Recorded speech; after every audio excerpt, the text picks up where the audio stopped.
Hello everyone welcome back to my another blog. तो मुझे आसती मो घर को गोटे मो होम टाउन केन्द्रापड़ा रोची। तो जेहेतु मुझे तो बलदेव जी को दर्शन न कले से हेनी ना। तो तमें बाहरी छु आम मंदिर को देखापी आम श्री जगन्नाथ को भेटापी। तो आम ए जा देखा बहुत दिन होगा दर्शन कर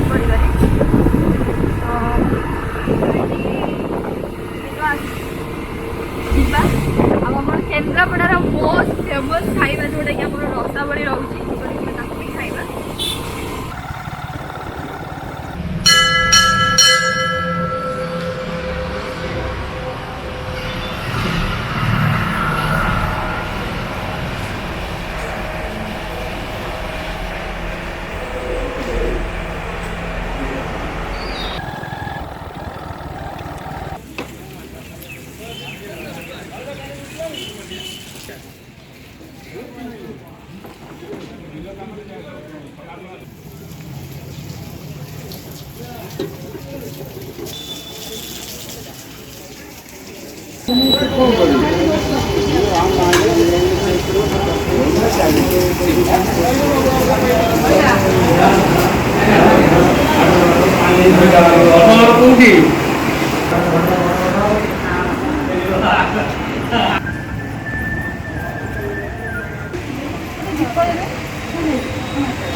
तो ये आम मंदिर बुलूचु। ये जो मो पछपड़ साइड रोचे यहाँ हूँ आनंद बजार बलदेव जी।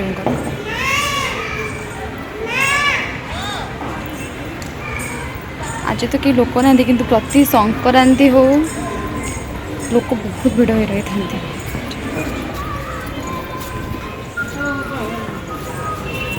आउ यहाँ रोचे पछपट झुलण घर आठ सब छोट छोट मंदिर रही।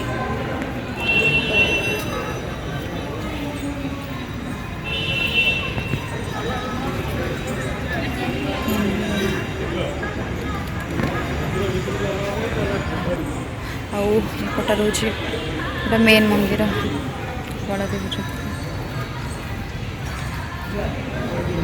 यहाँ रोचे नवग्रह मंदिर।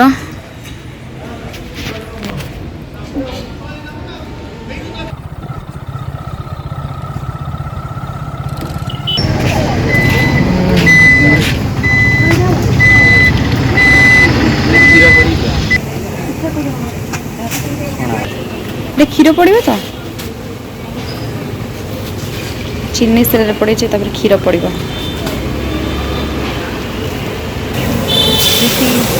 पोटली पिठा छणा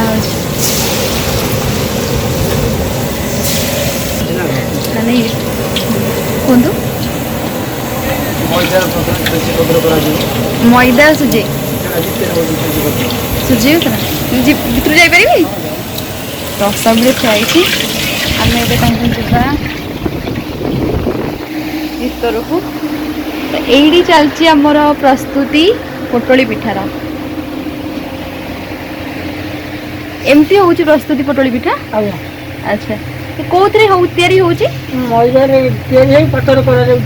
अच्छा यहाँ बैटर टा माने केते घंटा पे माने जमती गोला ही रखा जाए से माने इंस्टेंट संगे संगे गोला ही जो तो भितर जो स्टॉपिंग दिया जाए से कौन दिया जाए अच्छा मैदे रे गोला है। तो ये बना हो प्रोसेसिंग देखु एमती है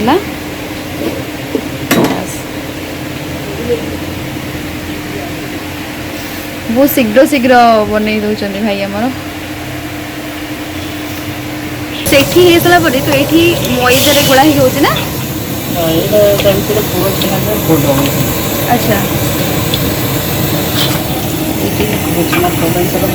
हाँ ଅଟା ମଇଦା ଗୁଡ଼ ଏଇଟା ଆଣା ବଣା ହେଇଯାଉଛି। ଆଚ୍ଛା ପୁରା ଛଣା ହେଇଯିବ ସେଇଗୁଡ଼ା ପୋଟଳ ପିଠା।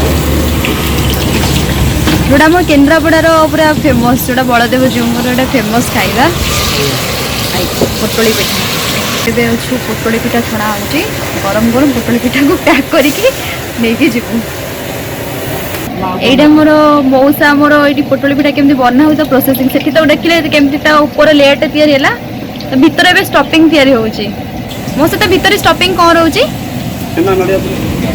छेना नड़िया पूरा एटा जो आमर छेना रोची क्षीर जो छेना तापर नड़िया रही गोटे दही छेना थाए गोटे क्षीर छेना थाए नहीं एटा क्षीर छेना बना होची प्रोसेसिंग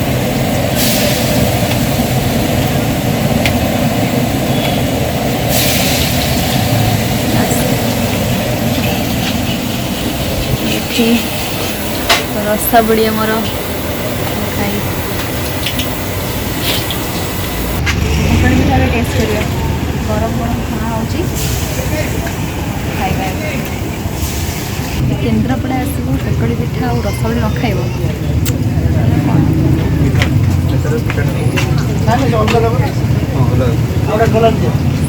से खाइबे पोटली पिठा सॉरी रसाबड़ी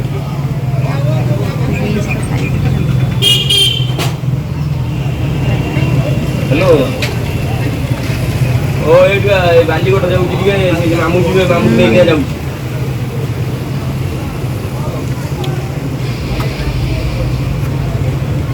मुझे रसबड़ी जो क्षीरटा पड़े ओडा लेके जाई बहुत भल लागे पोटली पिठा गरम